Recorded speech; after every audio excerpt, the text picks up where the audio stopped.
The Tulsa State Fair is now open and more than 1 million people are expected to attend this year. Yeah, and it's not just the rides that are attracting people from all over. 2 Works for You's Chris DeMaria found Oklahoma vendors hope that people shop local at the fair. This is one of the best weeks of the year for Oklahoma vendors. They get their own area called Made in Oklahoma. They take pride in setting up there. It's their sense of pride, sure, yeah, because, and that's really helped out with the sales too, because people like to cater to made in local programs, local products. Made in Oklahoma can mean 2 things. People who have stayed in the state their whole lives. It's going to have a Chick-fil-A, Oklahoma. Chick-fil-A. Born and raised? Born and raised.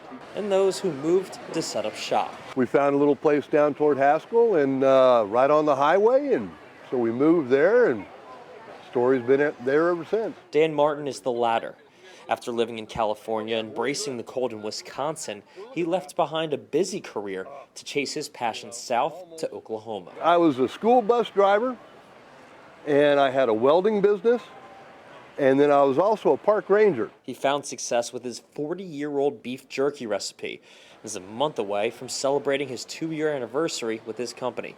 He says he understands why some, like Jimmy Morgan, stay here their whole lives. People like our stuff. They support us. I've already had people come by and say, "We buy your stuff every year. It's good." So, Morgan owns A&J Salsa. the hotter, the extreme hot.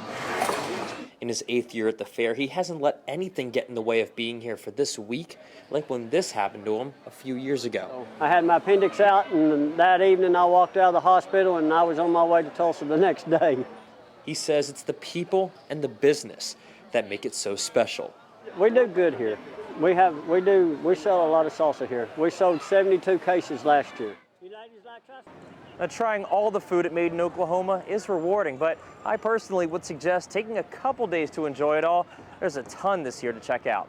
At the Tulsa State Fair, Chris DeMaria, 2 Works for You.